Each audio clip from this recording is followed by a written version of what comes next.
Hare Krishna, Hare Krishna, Krishna Krishna, Hare Hare, Hare Rama, Hare Rama, Rama Rama, Hare Hare. जय जय श्री चैतन्य, जय हो नित्यानंदा, जय अद्वैत चंद्र, जय गौर भक्त वृंदा। जय जय श्री चैतन्य, जय हो नित्यानंदा, जय अद्वैत चंद्र, जय गौर भक्त वृंदा। जय जय श्री चैतन्य, जय हो नित्यानंदा, जय अद्वैत चंद्र, जय गौर भक्त वृंदा। हरे कृष्ण। आप सभी भक्तों का बहुत बहुत हार्दिक स्वागत चैतन्य भागवत क्लास में। हम लोग मिलके रीड कर रहे हैं चैतन्य भागवत, श्रील वृंदावन दास ठाकुर द्वारा रचित अद्भुत और बड़ा ही दुर्लभ जो कृष्ण प्रेम वितरित करने वाला ग्रंथ है उसको। ये वास्तव में वैष्णवों की कृपा ही है जिसके सहारे हमें भक्ति में पोषण मिल रहा है। वो आंख जो देख नहीं सकती इसे महसूस नहीं कर पाएगी, लेकिन अगर वास्तविकता में देखें तो बिना वृंदावन दास ठाकुर, कृष्णदास कविराज गोस्वामी इत्यादि इतने वैष्णवों के योगदान से हमारी भक्ति की नैया थोड़ी थोड़ी थोड़ी थोड़ी थोड़ी थोड़ी आगे सिरक रही है। इन भक्तों ने जो हमारे ऊपर कृपा की है, महाप्रभु की लीला को विस्तृत करके हम सबके समक्ष रख दिया है।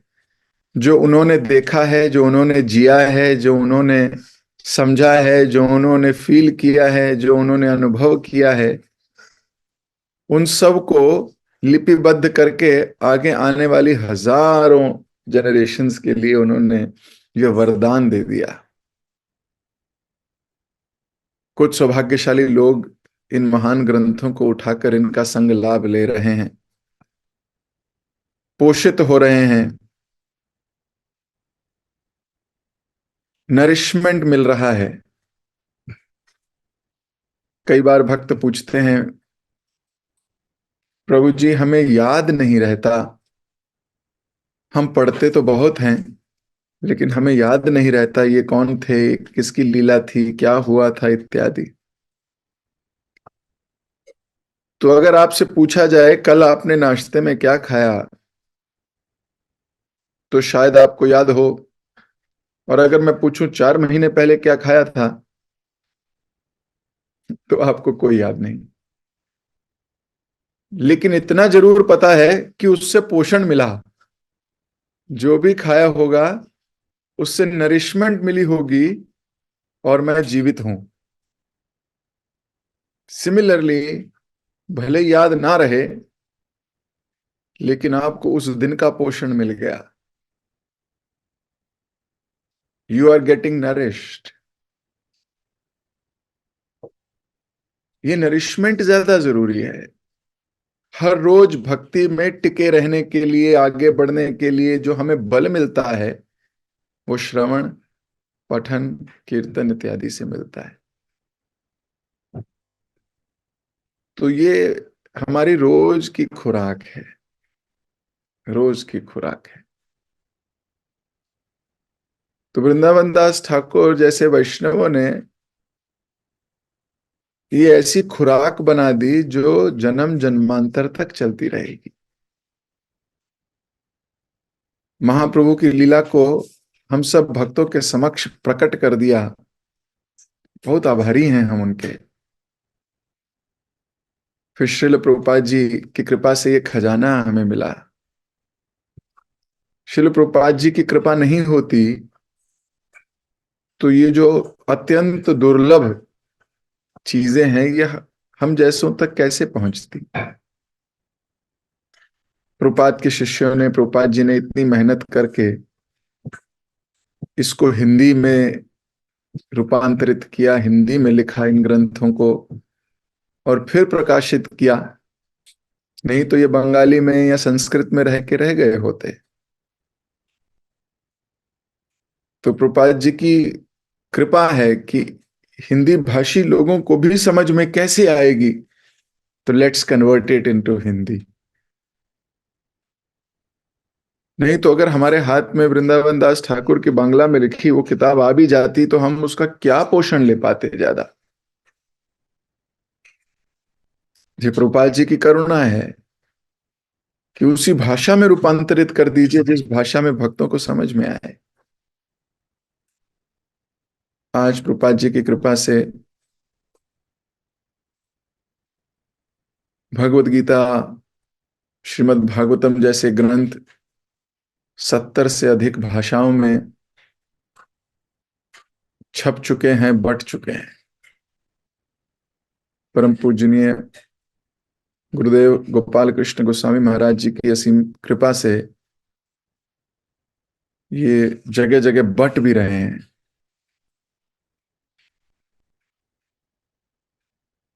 तो ये वैष्णवों की असीमित कृपा है, हमें नरिशमेंट देने के लिए चिंतित रहते हैं, हमारी भक्ति का पोषण करने के लिए ये सदैव चिंतित रहते हैं। वैष्णव कौन है? पर दुखे दुखी, जो संसार का भला चाहता है। तो वैष्णव योजनाएं बनाते हैं किस प्रकार भक्तों को थोड़ा भक्ति के और करीब लाया जाए। माया में फंसा हुआ धंसा हुआ व्यक्ति निकलना ही नहीं चाहता,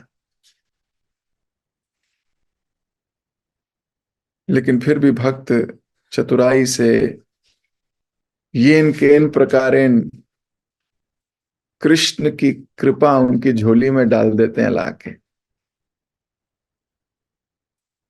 यही उनकी करुणा है वास्तविकता में। तो बड़ा सौभाग्य है कि हम सब लोग मिलके चैतन्य भागवत जैसे महान ग्रंथ का संग कर पा रहे हैं।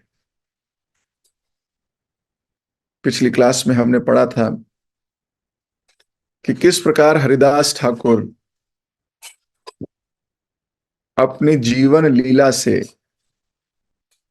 बहुत इंपॉर्टेंट लेसन्स दे रहे हैं। पिछली क्लास में हरिदास ठाकुर ने नाम जप के विषय में कहा था कि केवल मानसिक नहीं करना चाहिए, थोड़ा सा उसमें स्वर होना चाहिए, थोड़ा सा उसमें आवाज होनी चाहिए। आसपास का कोई भी सुनेगा, जीव जंतु, उसका भी कल्याण होगा। कीर्तन बड़ा जरूरी है। पर यह सुनकर भी जो ब्राह्मण था, वृंदावन दास ठाकुर बोल रहे हैं मूर्ख ब्राह्मण, जबकि वो बहुत पढ़ा लिखा था। He was scholarly. इतना स्कॉलरली ब्राह्मण को वृंदावन दास ठाकुर लिखते हैं वो मूर्ख ब्राह्मण। इतना पढ़ लिखने का क्या लाभ अगर कोई शास्त्र के या जो पढ़ा है उसका मर्म ही ना जाने, मर्म ही ना जाने। इतना पढ़ लिया लेकिन उसकी समरी, उसका सोल, उसका तत्व, उसका सार नहीं पता, क्या लाभ। इसलिए उसको मूर्ख कहा जा रहा है।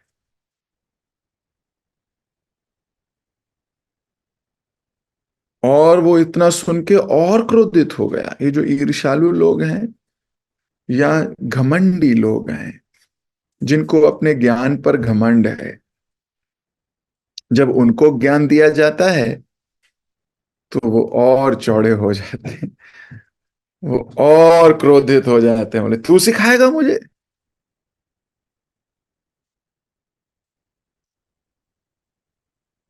तो कहने लगे थे कि ऐसा लगता है तुम एक नया ही दर्शन दे रहे हो हमको। और फिर शास्त्र की बात कह रहे थे कि शास्त्रों में लिखा है शूद्र वेदों पर प्रवचन करेंगे। तो लगता है तुम शूद्र अभी वेद साधु का वेश बनाए हो, ठग रहे हो।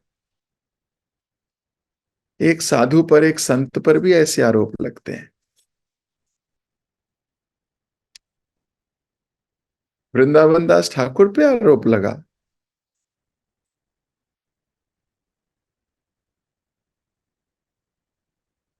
और कहां से? शास्त्र से उठा रहे हैं बात को। शास्त्र कहते हैं कि शूद्र लोग प्रवचन करेंगे, शास्त्र कहते हैं शूद्र लोग गुरु बन जाएंगे, शास्त्र कहते हैं, और तुम दूसरों से भीख मांगकर अपना पेट भरते हो। तो ऐसे कटु शब्द सुन के भी हरिदास ठाकुर शांत बने रहे।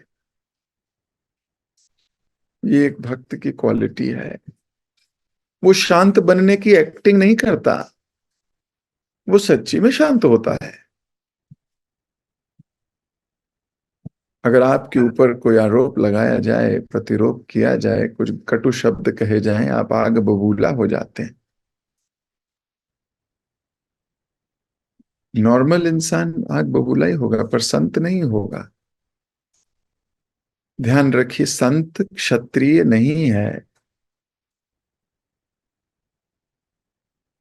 प्रतिकार करना तो क्षत्रिय धर्म है, ब्राह्मण धर्म नहीं है। ब्राह्मण का काम युद्ध करना नहीं है। ब्राह्मण का काम तो यज्ञ याजन पठन पाठन।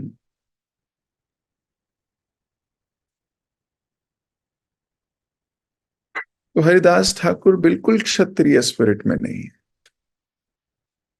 वो ब्राह्मण स्पिरिट में है। अब भिन्न भिन्न तरीके के लोग हैं जिनकी भिन्न भिन्न विचारधारा है। कोई, कुछ लोग कहते हैं नहीं, जवाब देना चाहिए, क्षत्रिय स्पिरिट है। कुछ कहते हैं अपनी भक्ति में ध्यान दो, जवाब देने के चक्कर में, इसे करने के चक्कर में कहां लिप्त हो रहे हैं।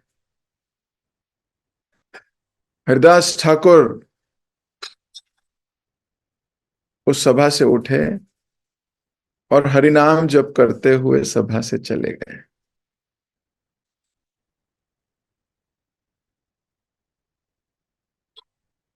उन्होंने, कुछ और लोग ने भी ना तो हरिदास ठाकुर को स्वीकार किया और ना ही निंदनीय ब्राह्मणों का विरोध किया। केवल नाम के लिए ब्राह्मण थे कुछ लोग। कुछ लोग बोलते हैं न्यूट्रल हो, न्यूट्रल। यहां क्या लिखा है, ध्यान से सुनिए। उस सभा में बैठे अन्य लोग भी पापी थे, क्योंकि उन्होंने ना तो हरिदास ठाकुर के कथनों को स्वीकार किया और ना उस दुष्ट ब्राह्मण के निंदनीय शब्दों का विरोध किया। तो जिन्होंने विरोध नहीं किया वे भी पापी थे। आगे बहुत स्ट्रांग पॉइंट लिख रहे हैं। वे सब ब्राह्मण केवल नाम के लिए ब्राह्मण थे, परंतु वास्तव में वे असुर थे। तो नाम के लिए ब्राह्मण। जब कोई हमारे ऊपर कोई कटु शब्द कहे, उसको सह लेना चाहिए। जब किसी दूसरे ब्राह्मण या दूसरे वैष्णव के लिए कहे, तो हमें नहीं सहना चाहिए, उसका विरोध करना चाहिए। नहीं तो मौनम सहमति लक्षणम।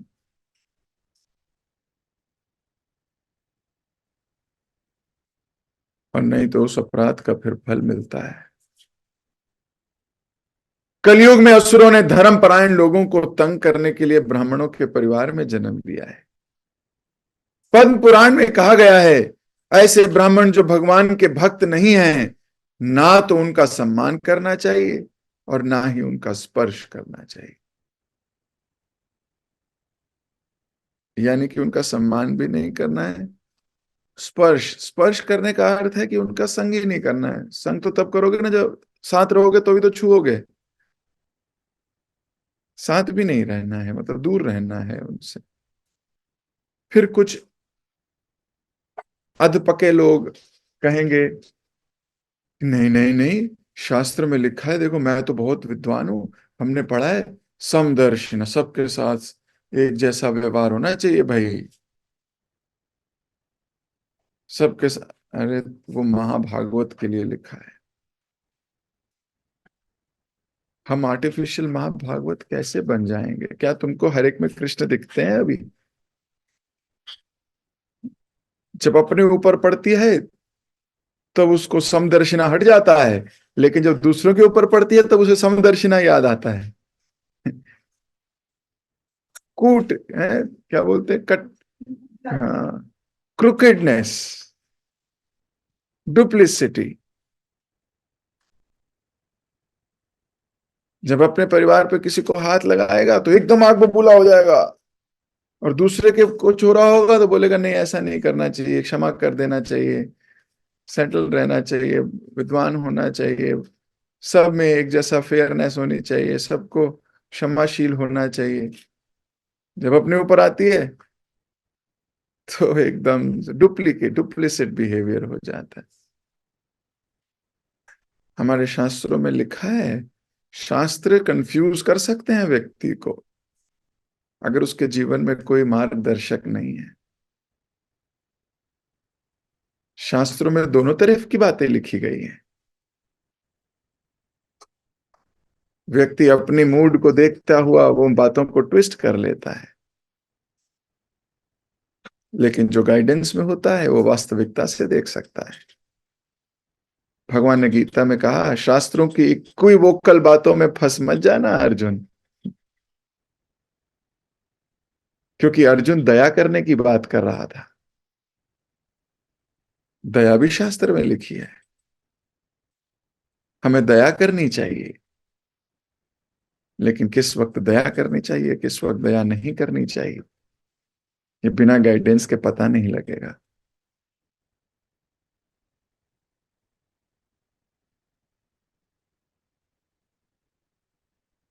तो कुछ दिनों के बाद वो ब्राह्मण जिसने हरिदास ठाकुर का प्रतिकार किया था उसको कोढ़ हो गया। पनिशमेंट तो हर व्यक्ति को मिलती है, किसी को कुछ दिनों में, किसी को कुछ सालों में, किसी को कुछ जन्मों में। लंबे समय से हरिदास ठाकुर के चित्त में किसी शुद्ध भक्त का संग करने की अभिलाषा थी। इसी विचार को मन में सजोए वो नवद्वीप आ गए थे। वहां उन्हें देखकर सब वैष्णवों के हृदय आनंद से खिल उठे और अद्वैत आचार्य ने प्रेम पूर्वक उन्हें गले लगा लिया।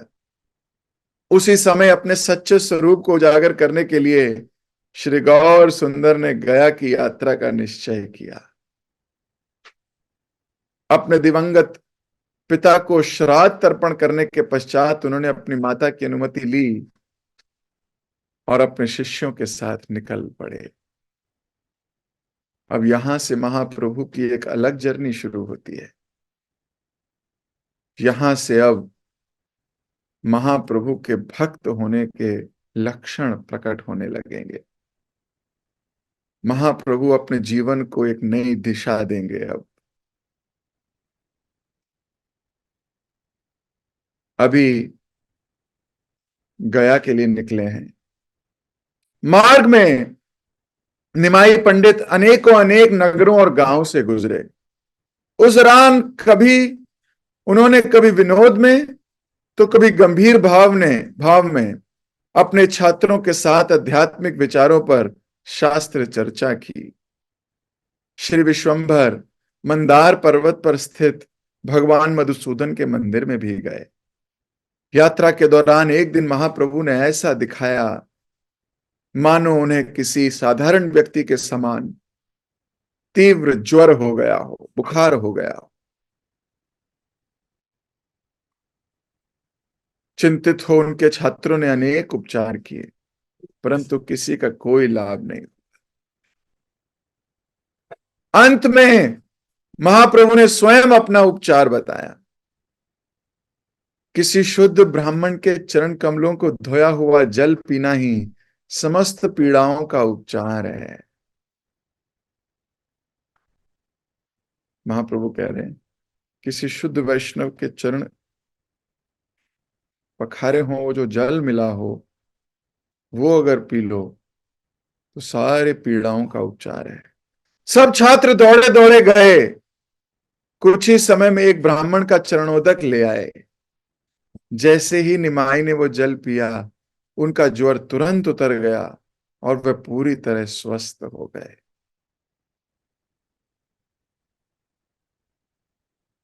महाप्रभु अपने जीवन में कुछ कुछ कुछ कुछ दर्शा रहे हैं। भक्त का काम है भगवान का गुणगान करना, और भगवान का कार्य है भक्त का। वह अपने भक्त को गुणगान करने से कभी नहीं चूकते। वे अपने प्रियजनों को हाई पेडेस्टल पर रखे बिना नहीं चूकते। भोलेनाथ की महिमा का व्याख्यान या उनकी भक्ति का भाव दिखाने के लिए उन्हें नीलकंठ बना दिया।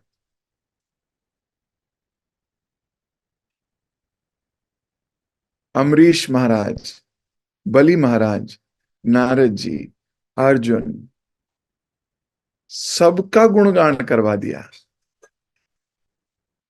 और ये सब क्या कर रहे हैं? ये सब भगवान का गुणगान कर रहे हैं। यही दिव्यता है, और यही भक्तों का भगवान का प्रेम संबंध। भक्त बताता है मुझे प्रिय कौन है। भक्त कहता है अवश्य रक्षी वो कृष्णा विश्वास पालन। भक्त कृष्ण को हर समय उनका प्रेम प्राप्त करने के लिए उनका गुणगान, उनकी रूप, उनके गुण, उनकी महिमा, उनकी लीला का या तो स्मरण करता रहता है या उनके बारे में व्याख्यान करता है। भगवान भी रेसिप्रोकेट करते हैं। भगवान भक्त का गुणगान करते हैं। किस प्रकार हनुमान जी का गुणगान करवा दिया, किस प्रकार अर्जुन का गुणगान करा दिया, किस प्रकार उद्धव का गुणगान करा दिया, किस प्रकार शिव जी का करा दिया। This is Krishna. हम कभी अपने इंस्ट्रूमेंट की बड़ाई नहीं करते। मान लो आपने इम्तिहान में बड़े अच्छे नंबर लिए हैं, तो आप आके ये नहीं कहते कि ये सब मेरी कलम की वजह से हुआ है, मेरा पेन इतना अच्छा था। हम अपने कलम की, अपने पेन की गुणगान नहीं करते। भगवान गीता में अर्जुन को बोलते हैं, अर्जुन तुम तो बस एक निमित्त मात्र हो, तुम तो बस एक इंस्ट्रूमेंट हो। और भगवान उस इंस्ट्रूमेंट की बड़ाई कर रहे हैं। ऐसा कृष्ण कर सकते हैं।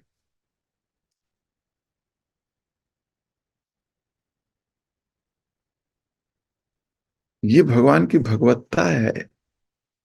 वो भक्तों का गुणगान करने में कभी भी नहीं चूकते, और भक्त को भी भक्तों का या कृष्ण का गुणगान करने में कभी नहीं चूकना चाहिए, कभी नहीं चूकना चाहिए।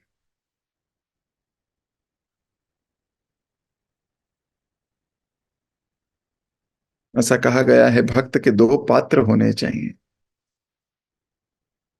एक पात्र कुएं जितना गहरा होना चाहिए, और एक पात्र तवे जितना शैलो।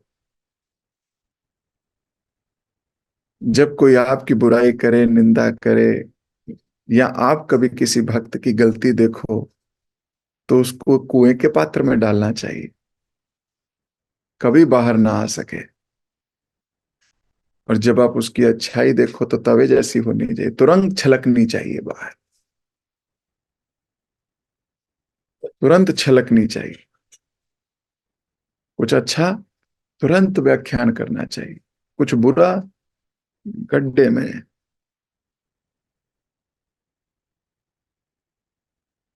लेकिन असुरी प्रवृत्ति के लोग उल्टे करते हैं।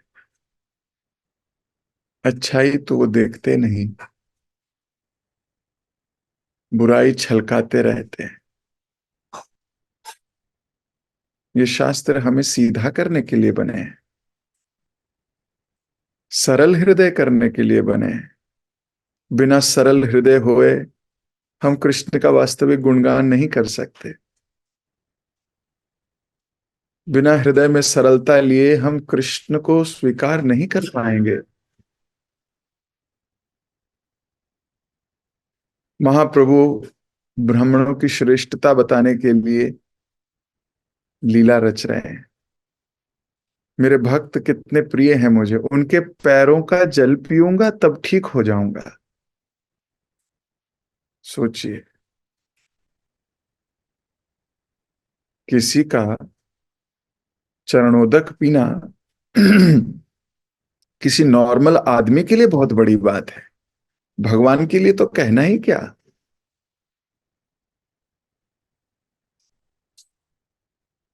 किसी के चरणों का जल अगर दिया जाए आपको, पियो पियो बहुत अच्छा है, बहुत आए,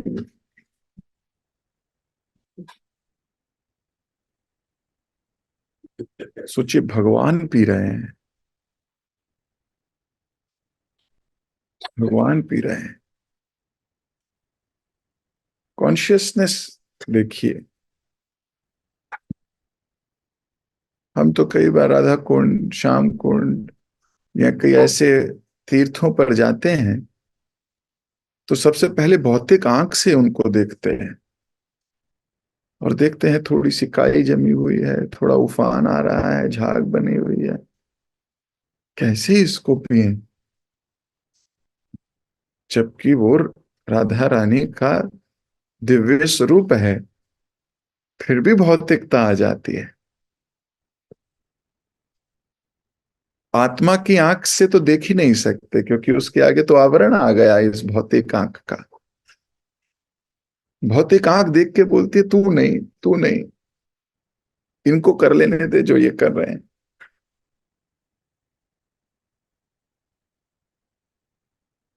भौतिकता है। हम तो वो जो कि शास्त्र जिसका व्याख्यान करते करते नहीं थकते, हमें वो थोड़ा सा लेने में टेंशन हो जाती है, तो किसी ब्राह्मण का या वैष्णव का कैसे ही लेंगे। लेकिन महाप्रभु इज महाप्रभु। फॉलोअर का मतलब है जो उनको फॉलो करता हो एज इट इज, जैसा वो कहें वैसा करता हो, दैट इज कॉल्ड फॉलोअर। हम अपने आप को महाप्रभु के फॉलोअर्स कहते हैं अगर, गौड़ीय वैष्णव तो सारे महाप्रभु के दिखाए हुए मार्ग पे चल रहे हैं। We should also have same consciousness। हाँ, आगे जाके महाप्रभु के चरणों का जल कोई ब्राह्मण लेगा तो महाप्रभु बहुत पिटाई करेंगे। वैष्णव कभी अपने को वैष्णव नहीं मानता।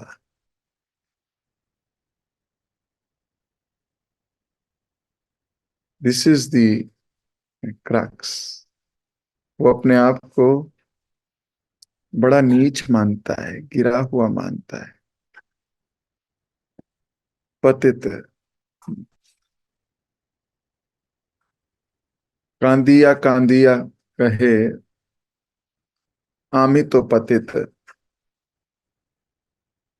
रोते रोते अपने को पतित बोलता है। मौसम पतित प्रभु ना पाई बिहार। हमारे आचार्यों ने लिखा है मेरे जैसा पतित आपको और कहीं नहीं मिलेगा, कहीं नहीं मिलेगा। तो महाप्रभु ने बीमार होने की एक्टिंग की, और बीमारी की एक्टिंग से दवा क्या बनाई? वैष्णव के चरणों का जल। सोचिए, कोई नॉर्मल व्यक्ति नहीं कर सकता, भगवान ऐसा कर रहे हैं। कोई क्यों ऐसे भगवान को स्वीकार नहीं करेगा? कोई क्यों उनकी शरण में नहीं जाएगा जो अपने भक्तों के लिए इतना करने को तैयार हो जाते हैं, अपने भक्तों के लिए उनके पैर का जल पीने को तैयार हो जाते हैं। ऐसे भगवान से कोई कैसे प्रेम नहीं करेगा। उससे मिलना चाहता हूं मैं जिसको प्रेम ना हो जाए ऐसे भगवान से। पॉसिबल ही नहीं है कोई ऐसे भगवान से प्रेम ना कर सके, और अगर नहीं कर पाए तो बड़ा ही कुटिल व्यक्ति है। हृदय में बहुत ग्रंथियां हैं। तो मैं अपनी वाणी को यहीं विराम दूंगा। महाप्रभु बीमार होने की एक्टिंग कर रहे हैं और अभी से वैष्णवों का गुणगान करने का प्रयास शुरू कर दिया है। जगत गुरु शिल प्रभुपाद की जय। श्री चैतन्य भागवत की जय। शिल वृंदावन दास ठाकुर की जय। हरे कृष्ण।